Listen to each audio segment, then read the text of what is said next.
This is SpaceTime Series 25, Episode 117, for broadcast on the 2nd of November 2022. Coming up on SpaceTime, a major blow in the search for life on other worlds, making oxygen on Mars with MOXIE, and Russia ramps up its space program as the Kremlin continues its invasion of Ukraine. All that and more coming up on SpaceTime. Welcome to SpaceTime with Stuart-Gary.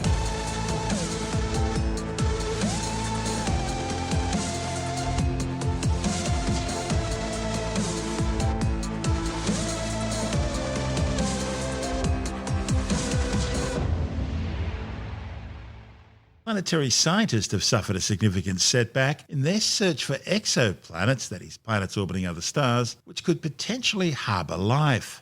They've just discovered an Earth-like planet orbiting a red dwarf star, which appears to have no atmosphere at all. The findings, reported in the astrophysical journal Letters, could cause a major shift in the search for life on other worlds. You see, planetary scientists have always loved spectral type M red dwarf stars.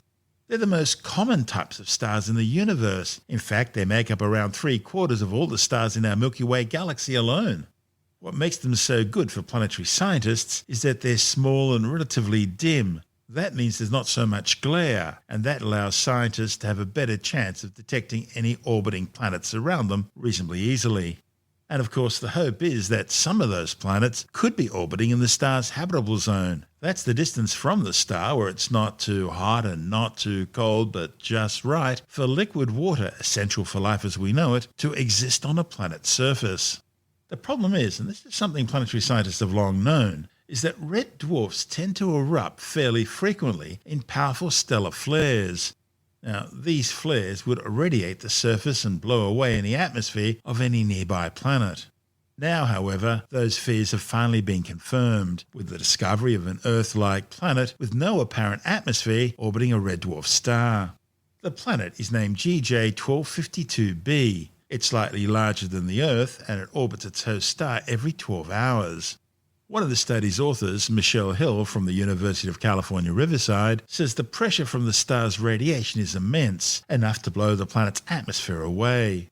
Now, mind you, Earth also loses some of its atmosphere over time because of the sun, but volcanic emissions and other carbon cycling processes make that loss barely noticeable by helping to replenish what's lost.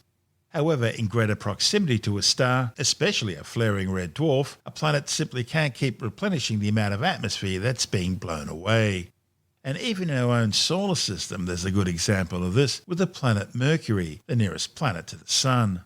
Now, it does have an atmosphere, but it's extremely thin, made up of atoms blasted off its surface by the Sun. To determine that GJ 1252b lacks an atmosphere, astronomers measured infrared radiation from the planet as its light was being obscured by a secondary eclipse. This type of eclipse occurs when a planet passes behind a star and the planet's light, as well as the light reflected from its star, are both blocked. The radiation revealed that the planet's scorching daytime temperatures, estimated to reach some 1,228 degrees Celsius, are hot enough to melt gold, silver and copper. It was this heat, coupled with the assumed low surface pressure, that led researchers to conclude there was no atmosphere. Now, even with a tremendous amount of carbon dioxide, which traps heat, the researchers conclude that GJ 1252b would still not be able to hold on to any atmosphere. Hill says it's possible that this planet's condition could be a bad sign for planets even further away from this type of star. And the thing is, there are some 5,000 stars in the Earth's solar neighbourhood. Most of them are red dwarfs. This is SpaceTime. Still to come, making oxygen on Mars with MOXIE, and Russia ramps up its space program as the Kremlin continues its relentless invasion of Ukraine. All that and more still to come on SpaceTime.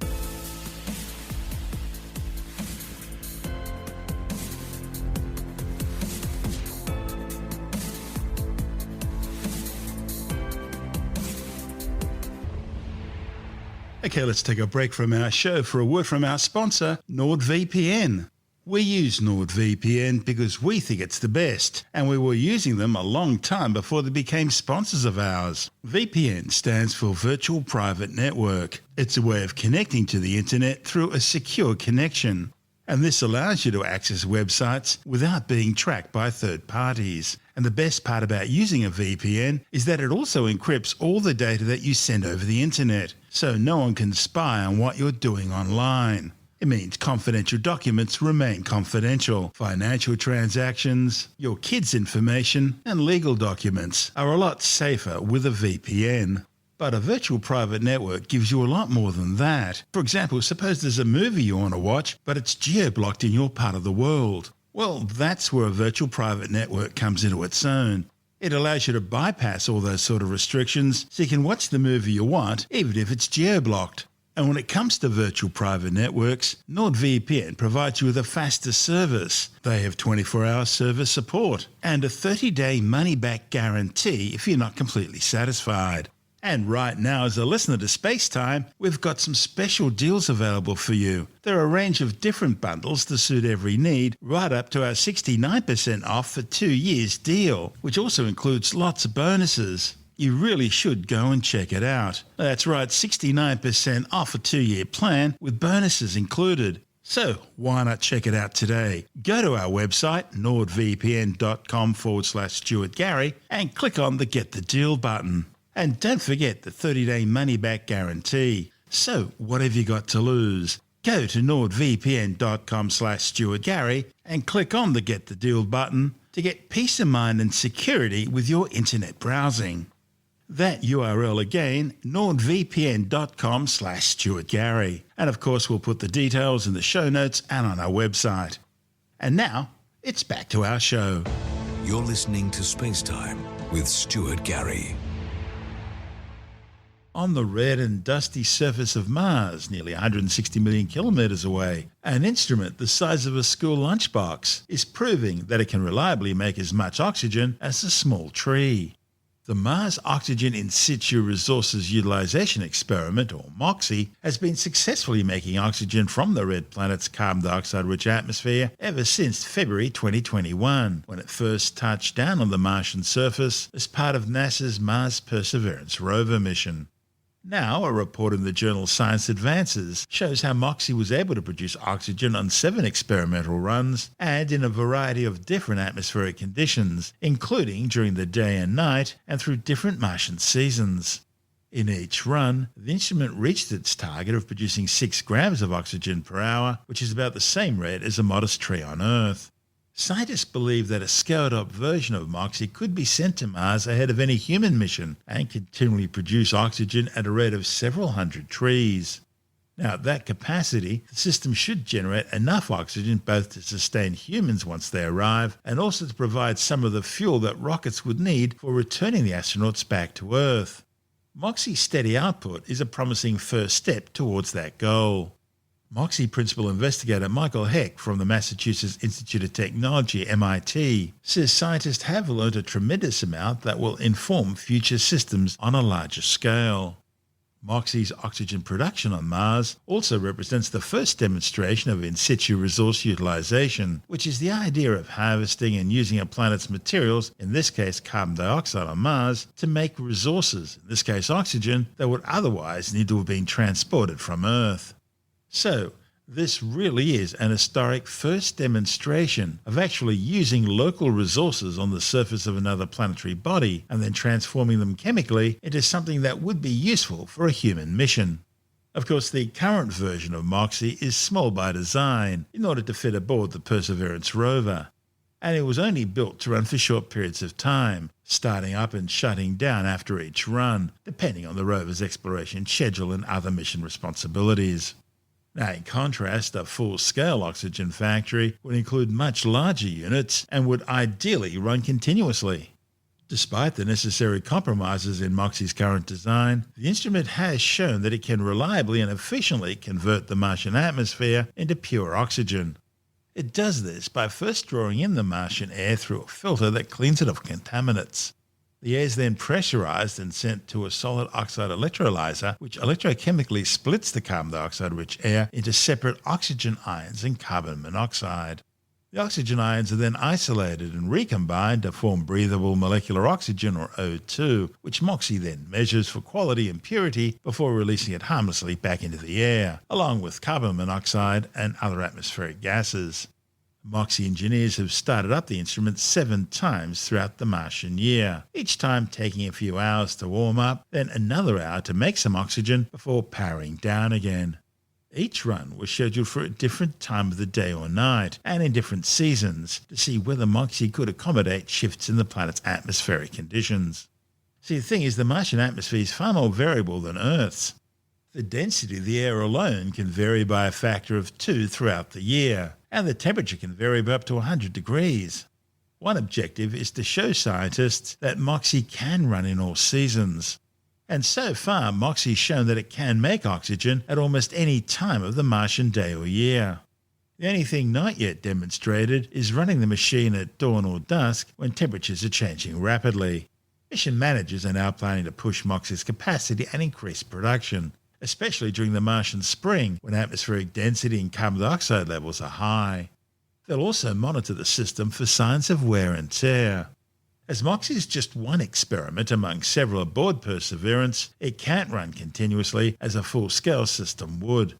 Instead, the instrument needs to start up and shut down with each run, and that's a thermal stress that can degrade the system over time. But if MOXIE can operate successfully despite repeatedly turning off and on, that would suggest that a full-scale system, one designed to run continuously, could do so for thousands of hours. To support a human mission to Mars, NASA would want to bring lots of stuff and have it pre-positioned. Things like computers, spacesuits and habitats, all of which weigh a lot and take up a lot of room. So if you can make your oxygen locally, you can save a lot on transport and weight. This report from NASA TV.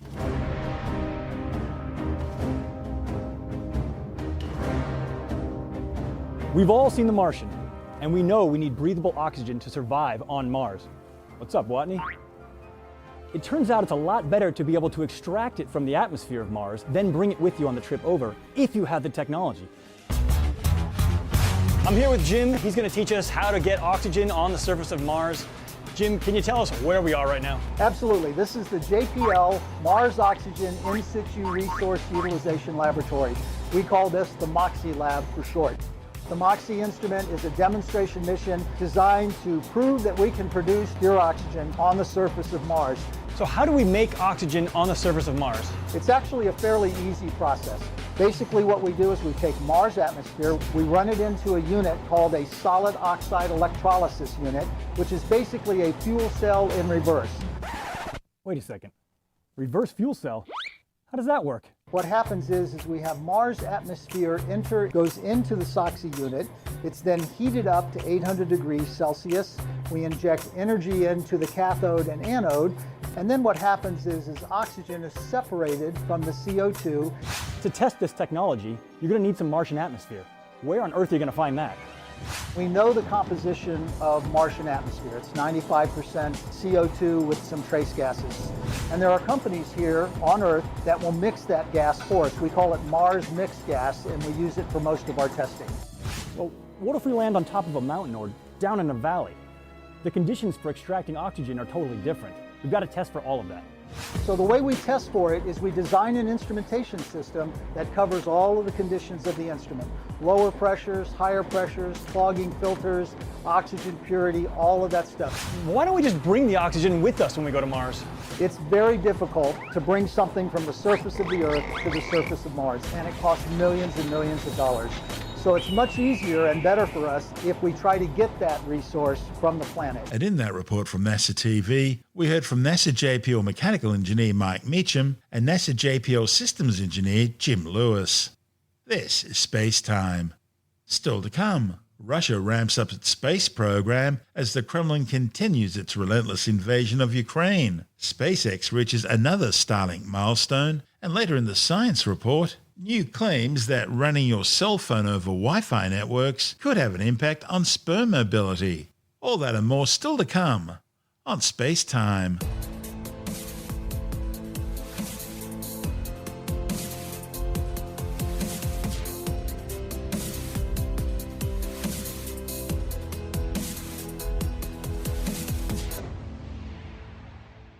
As the Kremlin continues its relentless invasion of Ukraine, Moscow has launched another 4 satellites into orbit, making it the 5th flight in 2 weeks.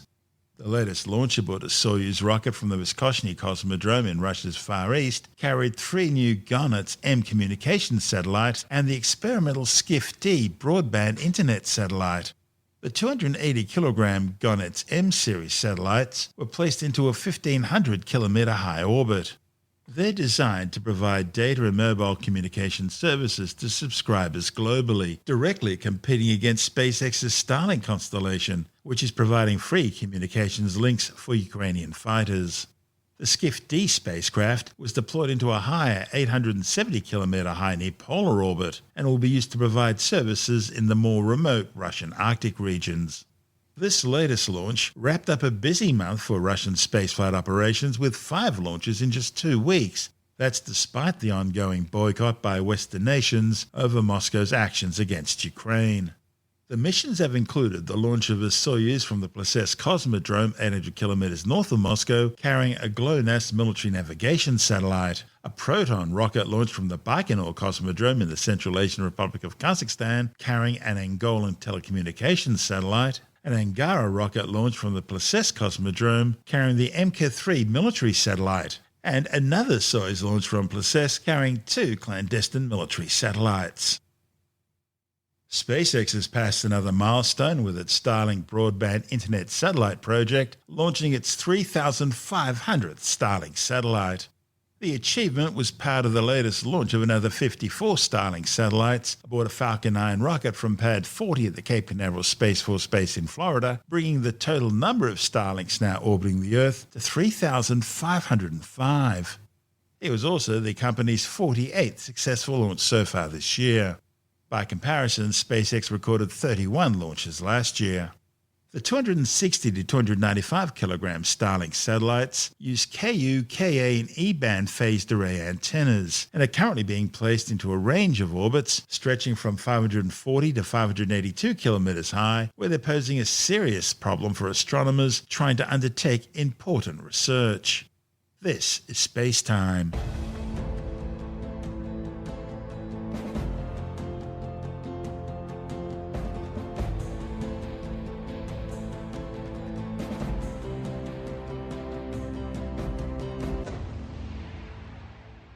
And time now to take another brief look at some of the other stories making news in science this week with a science report. There are new claims today that running cell phones over Wi-Fi networks could have an impact on sperm mobility. The authors found there was a decrease in sperm mobility and viability in semen samples that were exposed to cell phones making a 6-hour WhatsApp voice call over Wi-Fi, but not those making the same call over 4G or 5G. However, the findings, which were presented to the Conference of the American Society for Reproductive Medicine in Anaheim, California, has not yet been peer-reviewed, and it's being seriously questioned by some scientists. Professor Rodney Croft, Chief Investigator at the Australian Centre for Electromagnetic Bioeffects Research and Professor of Health Psychology with the University of Wollongong, says the authors haven't provided evidence to support their claims, and there's insufficient statistical details to determine whether results are actually more than just mere chance. Croft says there's also no indication that the samples were in fact exposed to higher radio frequency electromagnetic emissions during the Wi-Fi than control conditions.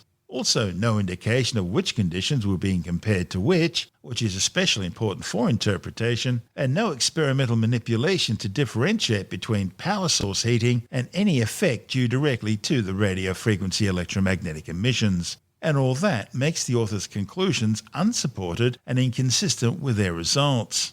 Associate Professor Ken Karapetis, the Assistant Director of Health Impact Assessment at the Australian Radiation Protection and Nuclear Safety Agency, APANSA, says the authors do not seem to have improved on the methodological limitations of previous studies, and in fact their methodology seems to be somewhat worse, with no dosimetric assessment in terms of the RF-specific absorption rates in the sperm samples investigated. Dosimetry is the science of accurately understanding the level and type of energy that's being absorbed by the tissue or cells from different electromagnetic sources. However, Jeffrey DeLewis from the School of Environmental and Life Sciences and Reproductive Medicine at the University of Newcastle says that it was a good study with a reasonable conclusion, although he too felt more clarity was needed on the issue of dosimetry in the experiment's design. A new study predicts that over 6% of people who catch symptomatic COVID-19 will go on to develop long COVID. The findings, reported in the Journal of the American Medical Association, are based on computer simulations using real-world data from 1.2 million people with symptomatic COVID-19 from 22 countries. Scientists say around 6.2% of people with COVID-19 are likely to experience at least one of the 3 long COVID symptom clusters 3 months after infection. The 3 clusters include persistent fatigue with bodily pain or mood swings, cognitive problems, or ongoing respiratory issues. Researchers found women were more likely to have long COVID than men, as were patients who ended up in hospital, especially if intensive care was required. On average, long COVID symptoms persisted for 9 months in hospitalised patients and 4 months in non-hospitalised patients, although 15.1% of patients continued to experience symptoms 12 months after infection. The latest revised figures suggest that some 6.6 million people have now been killed by the COVID-19 coronavirus since it was first detected near China's Wuhan Institute of Virology around September 2019. However, the World Health Organization says the true death toll is likely to be over 15 million, with some 634 million confirmed cases globally. While the Lancet Commission, a panel of world-leading experts in policy and disease management, estimate around 18 million people have now died because of COVID-19.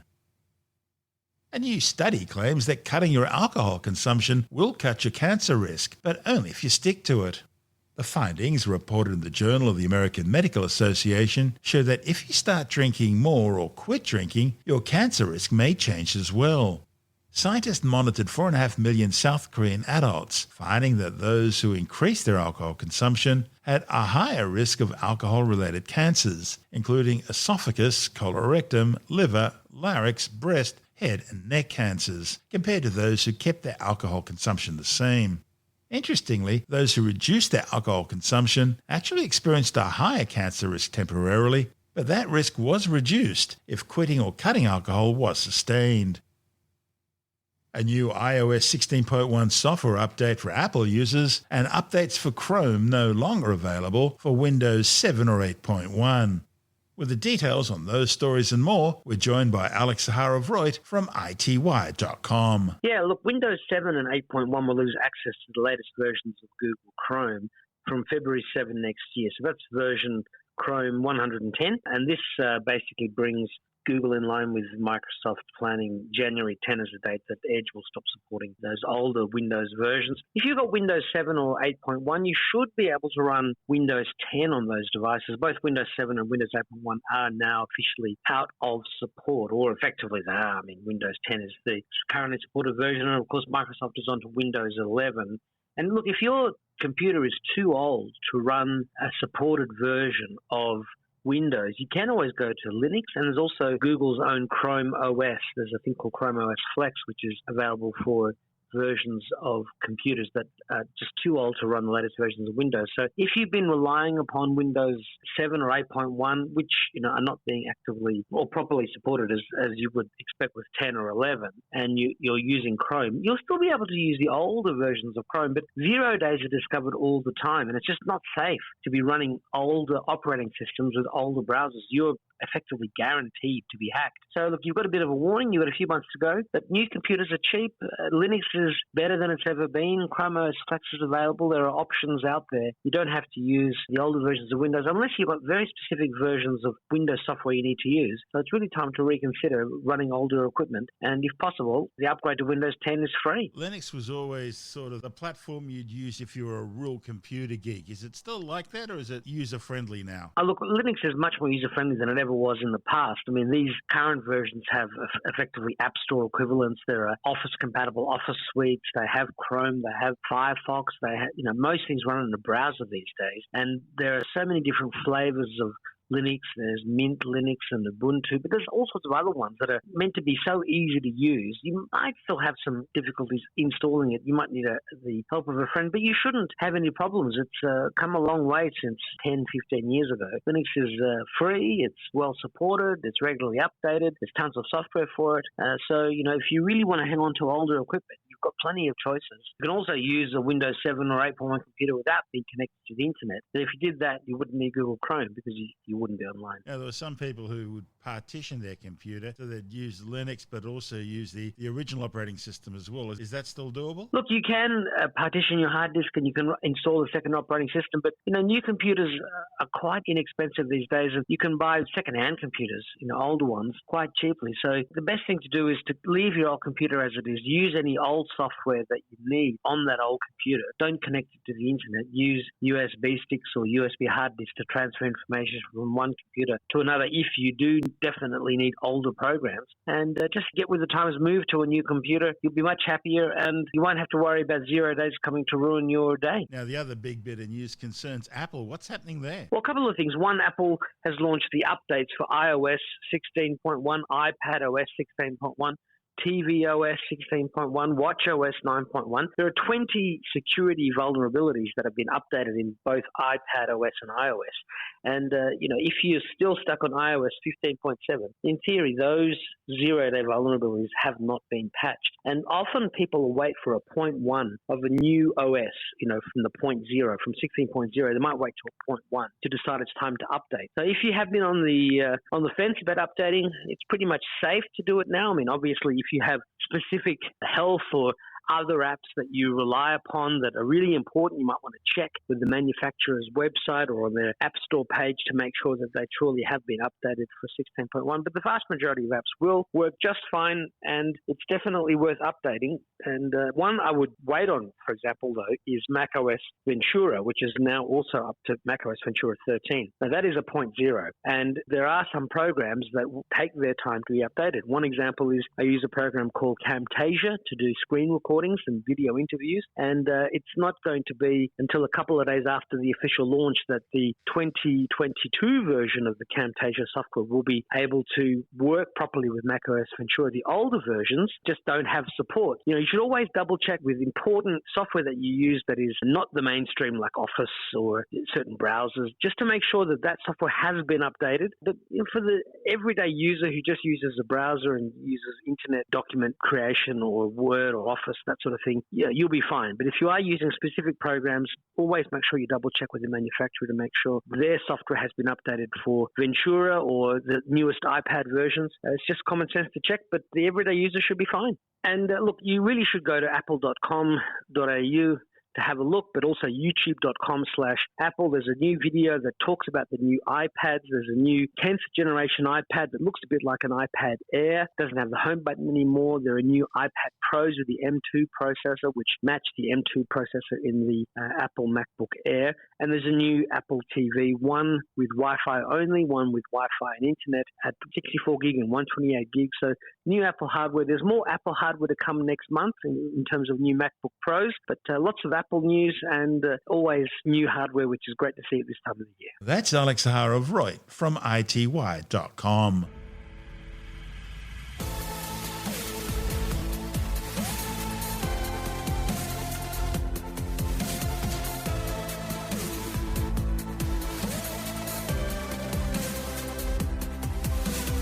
And that's the show for now.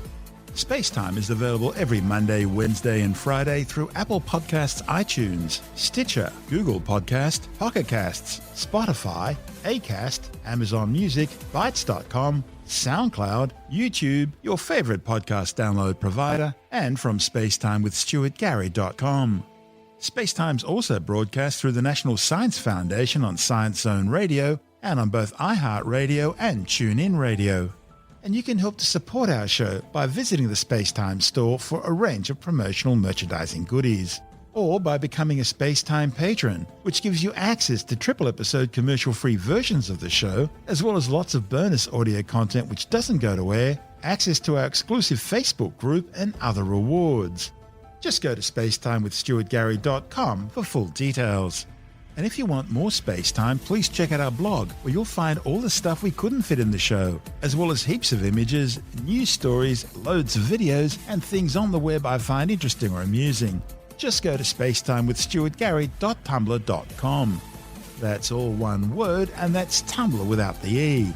You can also follow us through @StuartGary on Twitter, @SpaceTimeWithStuartGary on Instagram, through our SpaceTime YouTube channel, and on Facebook, just go to facebook.com/SpaceTimeWithStuartGary. And SpaceTime is brought to you in collaboration with Australian Sky and Telescope magazine, your window on the universe. You've been listening to SpaceTime with Stuart Gary. This has been another quality podcast production from Bytes.com.